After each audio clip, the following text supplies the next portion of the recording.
Captain America a sacrifié l'univers entier pour ChatGPT Premium.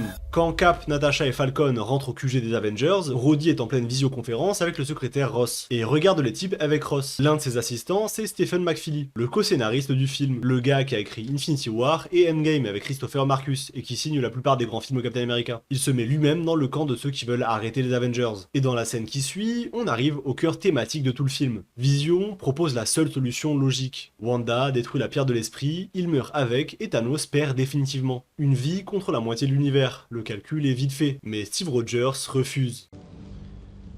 We don't trade lives, Vision. On n'échange pas des vies. 5 mots qui définissent les Avengers depuis le premier film. Sauf que le film va leur faire payer cette phrase au prix fort, parce que leur obstination à sauver l'âme de Vision, à trouver la solution propre, à passer par une opération chirurgicale au Wakanda, ça prend du temps. Et ce temps, c'est exactement ce qu'il manquait à Thanos. Ils refusent d'échanger une vie et ils finissent par en sacrifier des milliards. Et au passage, ils perdent la moitié de leurs amis dans la bataille qui suit, dont Groot. Parce que oui, à la fin de la bataille du Wakanda, Groot se désintègre en s'adressant une dernière fois à Rocket.